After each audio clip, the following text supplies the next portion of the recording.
नमस्कार दोस्तों real estate sales में अक्सर आपने बायर्स को ये कहते सुना होगा, आप तो रेट बहुत ज्यादा बता रहे हैं, मार्केट तो बहुत डाउन है, मेरे दोस्त ने इससे कम रेट पे तो खरीदा है, मेरे पास इससे कम रेट की तो ऑफर्स हैं। दोस्तों इन क्वेश्चंस को आंसर करके ही हम रियल एस्टेट सेल्स में सक्सेसफुल हो सकते हैं। आज मैं बात कर रहा हूं 5 इंपॉर्टेंट टिप्स एंड ट्रिक्स की, कैसे हम इस सिचुएशन में रिवर्ट करें और कैसे इनका बेस्ट आंसर दें।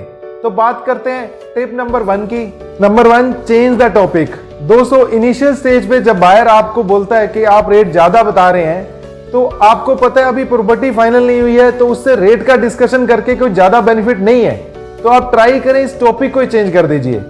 उनको कहें सर चलो ऑफिस चल पे इस पे बात करेंगे, या पहले आप प्रॉपर्टी फाइनल कर लीजिए, पहले प्रोडक्ट फाइनल कर लीजिए, उसके बाद रेट पे बात करेंगे। ये लंबी डिस्कशन है सर, बैठेंगे इस पे डिस्कस करेंगे।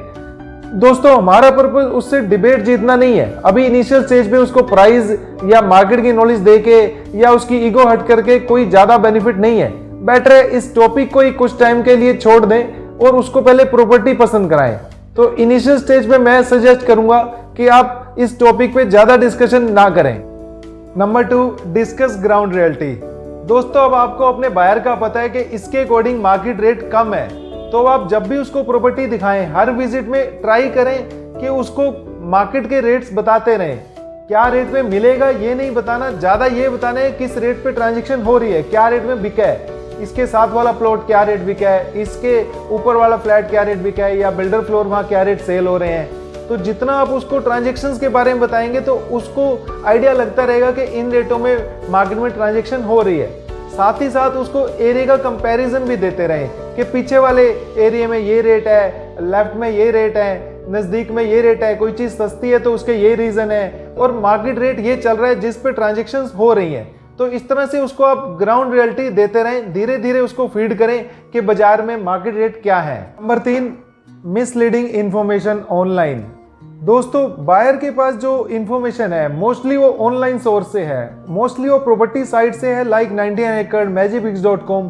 इस पे जो प्रॉपर्टी के प्राइस डले होते हैं वो बहुत मिसलीडिंग होते हैं। वो उसके बेस पे सोचता है कि ये प्राइस मिल जाएगा, बट एक्चुअल में वो प्राइस रियलिस्टिक नहीं होते। मोस्टली केसेस में तो ओनली बेसिक प्राइस डिस्कस करा होता है, उसके ऊपर उसके ईडीसी, आईडीसी, पीएलसी जो ओवरहेड्स हैं उनको हिडन किया जाता है, और बायर सोचता है कि ये ऑल इंक्लूसिव पैकेज है।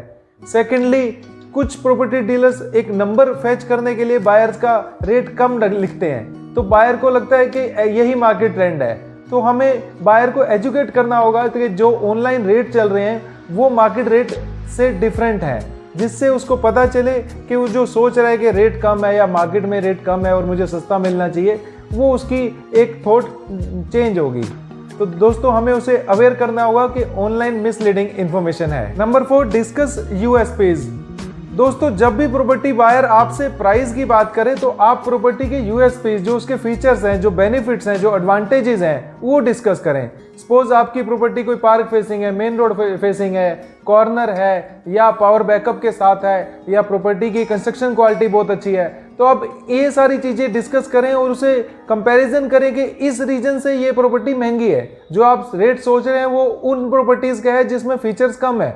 ऑब्वियसली सबको पता है कि अच्छी चीज अच्छे रेट पे मिलती है, तो जितना प्रॉपर्टी के फीचर्स, उसके एडवांटेजेस, उसके यूएसपीज बायर से डिस्कस करेंगे, उतना वो प्राइस पे कन्विंस होता जाएगा, और उसकी जो थॉट है कि माल सस्ता मिलना चाहिए वो कम हो जाएगी और मार्केट रेट पे डील होने के चांसेस बढ़ जाएंगे। इसलिए आप हमेशा प्रोडक्ट के फीचर्स ही ज्यादा डिस्कस करें। नंबर 5 और सबसे इंपॉर्टेंट, डू मीटिंग्स। दोस्तों प्रॉपर्टी बायर फाइनल स्टेज पे है, प्रॉपर्टी पसंद आ चुकी है, लेकिन अभी भी ऑफर कुछ मार्केट से कम की आ रही है, या उसको ये लग रहा है जो भी आप रेट बता रहे हैं वो अभी भी ज़्यादा है। तो यहाँ इस जगह मैं ये सजेस्ट करूंगा कि उसकी आप सेलर से मीटिंग करा दीजिए। तो उस मीटिंग के 2 बेनिफिट होंगे। एक तो जो बायर आपको बहुत कम ऑफर दे रहा है वो सेलर के आगे बैठ के उतनी कम ऑफर नहीं दे पाएगा। यहाँ बस इतना ध्यान रखना, जब भी आप मीटिंग कराएं तो सेलर को इतना इन्फॉर्म कर दें कि ये कम की ऑफर दे रहा है, स्टार्ट बहुत नीचे से करेगा, लेकिन मैंने उसको आपकी ही जो डिमांड है वही ही बताई है, तो एक मीटिंग करा रहे हैं, जस्ट देखते हैं क्या होगा, जिससे आपका सेलर बुरा ना माने इस बात से। दोस्तों इस मीटिंग के 2 बेनिफिट होंगे। एक तो आपकी डील होने के चांसेस बढ़ जाते हैं जब भी सेलर बायर बैठते हैं, और दूसरा इनकेस डील नहीं भी हो पाई तो बायर को पता लग जाएगा कि यार मैं गलत था, इस रेट पे नहीं दे रहे। तो ज़्यादा से ज़्यादा 1-2 मीटिंग और करने के बाद उसको क्लैरिटी हो जाएगी कि चीज़ मुझे मार्केट रेट पे ही मिलेगी।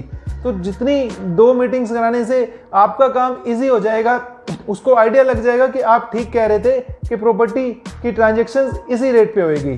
तो इसलिए हमें मीटिंग कराने में झिझक नहीं करनी चाहिए, लास्ट में मीटिंग सेलर बायर की करवा देनी चाहिए, उसके बेनिफिट ही हैं। दोस्तों एक चीज का हमेशा ध्यान रखें, हमें क्लाइंट को जीतना है, कोई डिबेट नहीं जीतनी है। हमें प्राइस वार में पढ़ के उससे अपने रिलेशन खराब नहीं करने हैं। इस बात से कोई फर्क नहीं पड़ता कि वो गलत था या हम सही थे, या हम गलत थे और वो सही था। बेसिकली ट्रांजेक्शन होनी चाहिए, डील होनी चाहिए। ऐसा ना हो कि हम उससे रिलेशन खराब कर लें और वो ही सेम प्रॉपर्टी किसी और डीलर से इसलिए ले ले क्योंकि उसको हमारा एटीट्यूड या हमारा बर्ताव अच्छा ना लगे। दोस्तों मुझे पूरी उम्मीद है आप इन टिप्स को अपने टाइम के अकॉर्डिंग इम्प्लीमेंट करेंगे, अप्लाई करेंगे और अपनी सेल्स बढ़ाएंगे। इसी भरोसे के साथ मैं विकास अरोड़ा, रियल एस्टेट एक्सपर्ट, आपसे विदा लेता हूं। फिर मिलेंगे नए वीडियो में। Wish you best of luck. Thank you.